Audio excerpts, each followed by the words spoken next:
तो दोस्तों, जो खबर लगातार आपका अपना चैनल यानी कि द लाइव टीवी दिखा रहा है उस पर मोहर लगती नजर आई। आप याद करिएगा, आपके अपने चैनल ने दिखाया था कि हिजबुल्लाह के साथ सीज फायर की बात चल रही है और आखिरकार सीज फायर हुआ। वो बात अलग है कि उल्लंघन की खबर भी हम लगातार आपको दिखा रहे हैं, लेकिन इन सब के बीच एक बड़ी खबर है और खबर यह है कि हमास के साथ आखिरी चरण में यानी कि आखिरी स्टेज पर है पूरा सीज फायर का मसला। ये सीज फायर किसके दबाव में करना पड़ रहा है, कब तक ये सीज फायर हो जाएगा, क्या क्या इसमें शर्तें रखी गई हैं, क्या वाकई इजराइल हमास के सामने झुका, ये तमाम चीजें विस्तार के साथ इस पूरी वीडियो में दिखाने जा रहा हूं, इसलिए वीडियो के आखिर तक बने रहिएगा। और हाँ, वीडियो की शुरुआत करूं उससे पहले एक छोटी सी अपील आपसे करना चाहूंगा, जो हर बार करता हूं, आपका छोटा भाई करता है अपील कि बस ज्यादा से ज्यादा लाइक शेयर कमेंट करना मत भूलिएगा। और हाँ, जो स्क्रीन पर आप देख रहे हैं क्यूआर कोड, उस पर जितनी संभव मदद हमारी मदद कीजिएगा। वैसे आपका प्यार हम तक पहुंच रहा है, लेकिन पिछले कुछ दिनों से मैं देख रहा हूं रफ्तार थोड़ी कम है। कृपया कर अपनी ज्यादा से ज्यादा मोहब्बत हम तक पहुंचाए। और चलिए वीडियो की शुरुआत करते हैं। नमस्कार, मैं हूं प्रज्वल गौतम और आप देख रहे हैं the live TV. The live TV, सच सबसे आगे। बिना देर किए मैं हमास के साथ होने जा रहे समझौते को लेकर जो हलचल, चर्चाएं और बैठकों का दौर जारी है और उससे जो खबरें निकल कर आई हैं उनकी तरफ लेकर चलता हूं। पहले पढ़िए, पॉलिटिकल करस्पॉन्डेंट हैं हिब्रू चैनल के, नाम है इनका सुलेमान मसूदा। जिस सुलेमान मसूदा जो है, इन्होंने बताया है, हिब्रू चैनल का मतलब समझ गए, इजराइल का ही चैनल है। उन्होंने कहा हमास के साथ अदला बदली यानी कि जो कैदियों की एक्सचेंज होना है उसका जो डील है और गजा में जो सीज फायर होना है उसके आखिरी स्तर पर हम पहुंच गए। बहुत गंभीर तरीके से और बहुत तेज रफ्तार पर इस पर बैठकों का दौर जारी है, ये दावा किया गया है। इन्होंने बताया सूत्रों के मुताबिक मिस्र की तरफ से यानी इजिप्ट की तरफ से जो एक प्लान तैयार किया गया था उसको आगे बढ़ाने का काम लगातार इजराइल में किया जा रहा है। वहीं राजनीतिक जो पॉलिटिकल इनके सोर्सेज हैं उनके मुताबिक आज शाम होने वाली जो इनकी सिक्योरिटी और पॉलिटिकल कैबिनेट की बैठक है उसमें इस स्वैप डील पर खास तौर पर चर्चा होने जा रही है। खास तौर पर कैबिनेट की बैठक इजराइल में बुलाई गई है कि भैया आखिरी वक्त चल रहा है, कैसे भी करके करिए, क्योंकि हम हर मोर्चे पर घिरे हुए हैं। बात सिर्फ ये नहीं है कि बाहरी दुश्मन हमें घेर रहे हैं, दुश्मन का मतलब इनके लिए तो हिजबुल्लाह, हमास, हुती लड़ाई के दुश्मन ही है, वो नहीं है। हमारे अपने ही लोग अब हम पर दबाव डाल रहे हैं, इसलिए जल्द से जल्द इसे करना होगा। क्योंकि मिस्र की तरफ से इजिप्ट वाली बात जब से लोगों को पता लगी है, खासकर इजराइल में, तब से और ज्यादा नाराजगी कि इस पर देरी क्यों हो रही है, इसीलिए उस पर काम किया जा रहा है। काम क्या है देखिए, इजिप्टियन ऑफिशियल टू इडियोथ अर्नोथ है, यानी कि ये अखबार है वहां उनको क्या बताया गया, नई योजना में, इस नए प्लान में गजा में लड़ाई को धीरे धीरे बंद करेंगे। ऐसा नहीं कि एकदम जैसे लेबनान के साथ, हिजबुल्लाह के साथ हुआ, वैसा नहीं होने जा रहा है। इसमें क्या हो रहा है कि पीछे धीरे धीरे इजराइल की सेना आ रही है, उसकी खबर अभी दिखाता हूं आपको, और ये हमले कम हो रहे हैं। इजराइल अटैक कम कर रहा है और इधर जो हमास के लड़ाके हैं वो भी धीरे धीरे हमले कम कर रहे हैं, ये दावा किया जा रहा है। खबर क्या है, ये जो मिस्र की तरफ से नई प्लान तैयार किया गया उसके मुताबिक गजा में लड़ाई को धीरे धीरे बंद करना है। इजराइल का जो पक्ष है, जो इजरायली सेना है, वो रफा क्रॉसिंग के पीछे हट रही है। दावा यह भी किया गया है कि पहले चरण में यानी जो फर्स्ट इसका फेज होगा, किसका, सीज फायर का, वो 60 दिनों के लिए होगा। यानी सीज फायर 60 दिन के लिए किया जाएगा फर्स्ट स्टेज में, और ये सफल रहता है तो इसको आगे बढ़ाया जा सकता है। ऐसा दावा मिस्र के अधिकारियों की तरफ से किया गया है, जिनकी तरफ से, इजिप्ट के अधिकारियों की तरफ से, जिनकी तरफ से पूरा शांति प्रस्ताव, सीज फायर का प्रस्ताव लाया गया है। अब इसमें क्या बताएगा, उन्होंने आगे बताया कि जो ये सीज फायर है, एक हफ्ते होने के बाद जो इजरायली बंधक है, यानी जो इस समय हमास के कब्जे में जितने भी इजरायली हैं, उन्हें धीरे धीरे लौटाने की प्रक्रिया शुरू होगी। यानी पहले 60 दिन का ये पूरा सीज फायर शुरू होगा। इसके एक हफ्ते के भीतर में देखा जाएगा ना हमास इसका उल्लंघन करे, और इजराइल पर तो भरोसा इसलिए भी नहीं होता लोगों को क्योंकि अभी हमने देखा हिजबुल्लाह पर के साथ सीज फायर होने के बाद भी लगातार बमबारी हो रही थी, एयर स्ट्राइक हो रहे थे, 4000 से ज्यादा लेबनीज मारे जाने की खबर आई निकलकर एयर स्ट्राइक में। इसीलिए उन्होंने कहा एक हफ्ते का हम पहले समय देख रहे हैं। यह हमास की तरफ से है, जिस पर इजिप्ट ने मोहर लगाई है। इजिप्ट के अधिकारी कहते हैं एक सप्ताह तक देखा जाएगा, यानी 1 वीक का समय दिया जाएगा। इस बीच देखा जाएगा कोई किसी भी तरह का सीज फायर का उल्लंघन ना करे। उसके बाद क्या होगी प्रक्रिया शुरू कि इजरायली जो लोग हैं वहां पर हमास कब्जे में, उन्हें धीरे धीरे करके छोड़ा जाएगा। इसके साथ ही इजरायली सेनों से जेलों से भी कई फिलिस्तीनी हैं जो कैद है वहां पर, उनको भी रिहा किया जाएगा। दोनों पक्षों के बीच जिन चीजों पर सहमति होगी उसके मुताबिक ये सीज फायर 60 दिन के लिए होगा, और इसमें गजा में सैन्य उपस्थिति बनाए रखेंगे, मतलब इजराइल अपनी मौजूद रहेगा वहां पर, जिससे अगर कहीं से भी होता है सीज फायर का उल्लंघन तो फिर से इसे शुरू कर दिया जाएगा, युद्ध संघर्ष जो भी है। फिलहाल समय दिया गया है। अब चैनल 12 है हिब्रू, यानी ये इजराइल का चैनल है, उसने भी बताया, उन्होंने कहा कि नए प्रस्ताव के मुताबिक हमास सैकड़ों फिलिस्तीनी कैदियों की रिहाई के बदले में 33 से करीब 33 इजरायली बंधकों को रिहा करेगा। ये तैयार किया गया है वहां पर प्लान कि फिलिस्तीनियों को छोड़िए, इधर आप अपने इजरायली बंदियों को लेते जाइए, लेकिन उनकी तादाद पहले तय कर दी है कि 32-33 ही अपने पास से इजरायली लोगों को छोड़ा जाएगा। एक और नई योजना के बारे में बताया गया, जरा विस्तार से वो बता देता हूं। इसमें बताया गया है कि योजना के मुताबिक, प्लानिंग के मुताबिक रफा क्रॉसिंग को, जो रफा वाला क्रॉसिंग है गजा में, वहां पर क्या होने जा रहा है, वहां पर यह पूरा इलाका जो फिलिस्तीनी अथॉरिटीज है उसके हवाले कर दिया जाएगा कि आप देख रेख करिए, आप ही संभालिए, कोई दिक्कत नहीं। और वेस्ट बैंक और गजा पट्टी से के लिए एक बकायदा एक पूरी की पूरी कमेटी बनाई जाएगी, जिसमें 10 से 15 फिलिस्तीनी पॉलिटिकल टेक्नोक्रेट शामिल होंगे, और तो और इसकी पूरी देखरेख अमेरिका करेगा।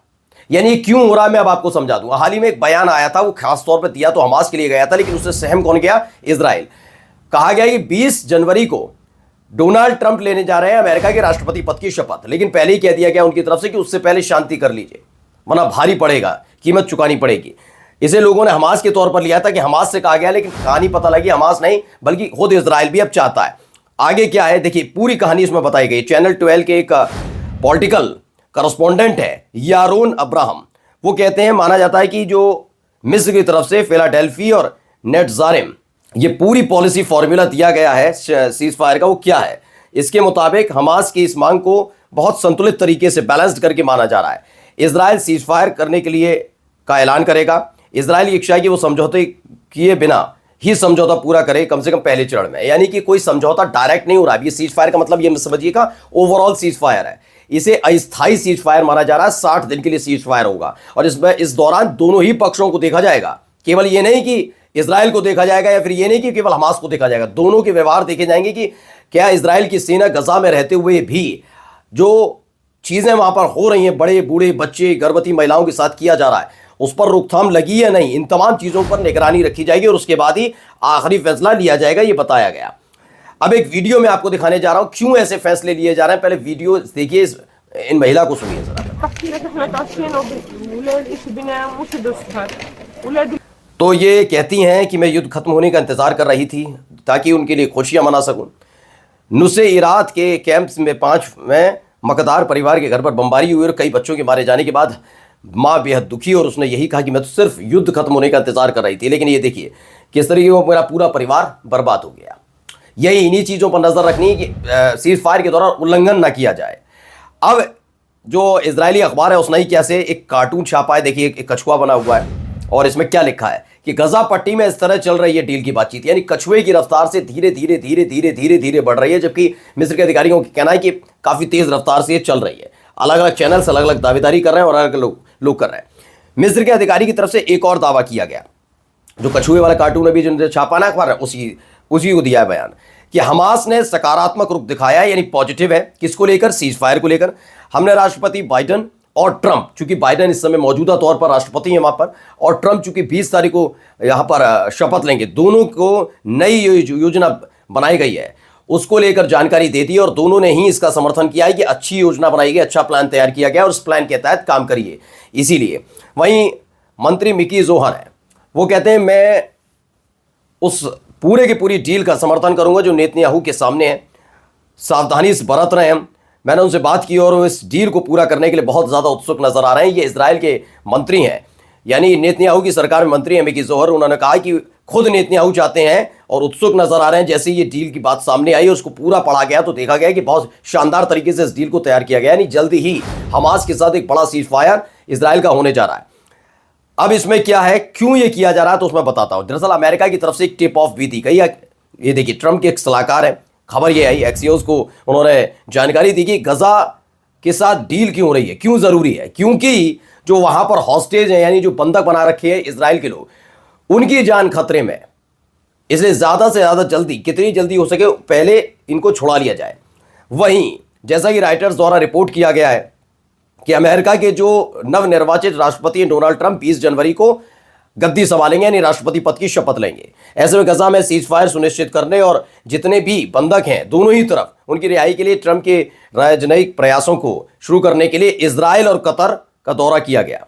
यह जानकारी एक सूत्र ने दी कि लगातार अमेरिका के जो खासकर ट्रंप शासन ही आने जा रहा है, तो वो लगातार कभी इजराइल आ रहे हैं, कभी कतर पहुंच रहे हैं, कभी मिस्र जा रहे हैं, मतलब हर जगह जाकर बैठकों का दौर जारी है कि ट्रंप जैसे ही गद्दी सवाल है तब ये संदेश दिया जाए पूरी दुनिया में कि शांति का संदेश अमेरिका देना चाहता है। और ट्रंप के आते ही शांति पूरे देश में, मिडिल ईस्ट में खासतौर पर देखने को मिल रही है। अब ट्रंप के मिडिल ईस्ट के जो एडवाइजर हैं, नाम है इनका मसूद बैलोस, उन्होंने कहा राष्ट्रपति ट्रंप की पहली प्राथमिकता है कि बिना किसी देरी के फौरन ही स्वैप डील को पूरा करना होगा। जी हां, 4 दिन पहले याद करिएगा ये खबर मैंने आपको दिखाई थी कि उन्होंने कहा था कि 20 तारीख को मैं शपथ लेने जा रहा हूं, यानी उनकी तरफ से, और उससे पहले सब कुछ होना चाहिए। और इसीलिए मैं कह रहा हूं कि बार बार वो कह रहे हैं कि उनकी पहली प्राथमिकता है कि मिडिल ईस्ट में सब कुछ शांति हो जाए, बिना देर किए जल्द से जल्द इस पूरी डील को, यानी स्वैप डील, यानी कि जो बंदियों की अदला बदली होनी है उसे पूरा किया जाए, जिससे दोनों ही तरफ भरोसा जागे। अब इजराइल आयोग ने एक जानकार अधिकारी के हवाले से एक खबर बताया कि अमेरिका ने सत्ता हस्तांतरण, यानी कि जो बाइडन है, बाइडन की जगह कौन आएंगे, डोनाल्ड ट्रंप आएंगे। तो डोनाल्ड ट्रंप से आने से पहले ये पूरी की पूरी जो एक्सचेंज डील है प्रिजनर्स की, यानी कि कैदियों की, उसे पूरा करने के लिए दबाव डाला। और हमास की तरफ से भी वाकई थोड़ा सा लचीलापन देखने को मिला, क्योंकि हाल ही में खबर आई थी कि हमास का साफ साफ कहना था कैदी हम तभी छोड़ेंगे पहले सीज फायर करिए। खैर, मिस्र का जो प्लान है वो यही है कि पहले 60 दिन का पूरा सीज फायर होगा। 60 दिन में पहले शुरुआती 1 हफ्ते देखे जाएंगे और उसके बाद दोनों ही तरफ से कैदियों को छोड़ा जाएगा। यानी हमास भी कह रहा है ये तरीका ठीक है, हम इसके लिए तैयार हैं। अब इसमें क्या है, इजराइल हायूम ने एक एक्सक्लूसिव जानकारी भी दी। बताया गजा में कैदियों की जो अदला बदली का जो डील है, उसके साथ साथ सीरिया के विकास पर चर्चा करने के लिए जो सैन्य सचिव के नेतृत्व में इजरायली प्रतिनिधिमंडल ने रूस का भी दौरा करा है। यानी इजराइल का एक एक्सक्लूसिव खबर है कि पहुंच गए। वो ये नहीं चाहते सिर्फ क्या कि हमास के साथ हो, हिजबुल्लाह के साथ हो गया सीज फायर, तोड़ रहा है, बात अलग है। हमास के साथ भी होने वाला है, जल्दी हो जाएगा, जल्दी आपके सामने हो सकता है दिसंबर के आखिर तक हो जाए। लेकिन सीरिया में जो कुछ हो रहा है उस पर भी रोक लगाई जाए, जिससे राष्ट्रपति ट्रंप इस बात का संदेश दे सकें कि जैसे ही मैंने शपथ ली, देखिए सब कुछ शांत हो गया। अब एक वीडियो में आपको दिखाने जा रहा हूं। तो इसमें बताया गया है, ये स्टेटमेंट जारी किया गया है जो रेसिस्टेंस फाइटर्स हैं, यानी कि जो लड़ाके संगठन है, उनकी तरफ से कि जेनिन कैंप के खिलाफ जो भी कुछ हुआ उनके लिए, उनकी सुरक्षाओं के लिए हम काफी कुछ करने के लिए तैयार हैं। ये एक संयुक्त बयान जारी किया गया है जेनिन शिविर के तरफ से। अब आइए हूती लड़ाकों का जिक्र। यह अंसारुल्लाह आंदोलन उन्हें कहते हैं, रेसिस्टेंस। दरअसल ये हूती लड़ाकों के साथ के तौर पर यह सैयद अब्दुल मलिक अल हूती नाम है इनका। इन्होंने कहा दुश्मन ने गजा पट्टी के, यानी इजराइल ने गजा पट्टी के लोगों के खिलाफ नए अमेरिकी हथियारों का इस्तेमाल करना शुरू कर दिया जो शरीर को पिघला देते हैं। यानी एक तरफ हमास से बातचीत चल रही है तो हूती लड़ाकों का यह बयान वाकई अपने आप में डरा देने वाला है। इससे पहले वाली स्टोरी में भी मैंने आपको दिखाया था कि एक ऐसा ही दावा किया गया था हूती लड़ाकों की तरफ से, यमन की तरफ से खासतौर पर यह कहा गया था कि अमेरिका और इजराइल के लिए अपने प्रतिबंधित और घातक हथियारों के, जो होता है ना, हम टेस्ट करते हैं कि कहां पर हथियार कटे, वो कहते हैं गजा के अंदर इस्तेमाल किया जा रहा है। अब कहा जा रहा है कि एक नए तरह का हथियार बनाया है जिससे शरीर को पिघलाने वाला, नहीं बहुत खतरनाक हथियार का इस्तेमाल लगातार किया जा रहा है। अब जाते जाते बस मैं आपको लेबनान, यानी खास तौर पर हिजबुल्लाह की तरफ से एक बयान आया है उनके चीफ की तरफ से, शेख कासिम साहब की तरफ से, पहले दिखाता हूं। उसमें कहा गया है कि समझौते के अब तक 60 से ज्यादा बार उल्लंघन इजराइल कर चुका है। हम जो सीज फायर हुआ उसकी निगरानी कर रही है हमारी एक समिति, जो बार बार देख रही है कि इजराइल इसको तोड़ रहा है, इसका उल्लंघन कर रहा है। यही नहीं, उन्होंने ये भी कहा कि जिसका घर, यानी कि दक्षिणी लेबनान से जब चले गए थे सारे के सारे लेबनीज, क्योंकि चल रहा था संघर्ष, उसी बीच उनके घर को इस्तेमाल किया था। उन्होंने चिट्ठी भी दिखाई थी, चिट्ठी छोड़कर गए थे, पैसा छोड़कर गए थे, मुआवजे का ऐलान हुआ था, तो मुआवजे का ऐलान अब शेख कासिम साहब ने कर दिया है। उन्होंने कहा कि इस पूरे हमले में जिसका घर पूरी तरह से ध्वस्त हो गया, यही नहीं, उसे बेरूत में रहने के लिए 1 साल के लिए $14,000 और इसके बाहर रहने पर $12,000 मिलेंगे। ये साफ साफ ऐलान हिजबुल्लाह की तरफ से किया गया, लेबनान की तरफ से, मैं हिजबुल्लाह की तरफ से बता रहा हूं, जिसे लड़ाका संगठन कहा जाता है। यानी अपने देश की चिंता हिजबुल्लाह के लड़ाके कर रहे हैं। तो वहीं इन सब के बीच सबसे बड़ी खबर यही है कि हमास के साथ भी सीज फायर के लिए तैयार इजराइल हो चुका है। नमस्कार। द लाइव टीवी, सच सबसे आगे।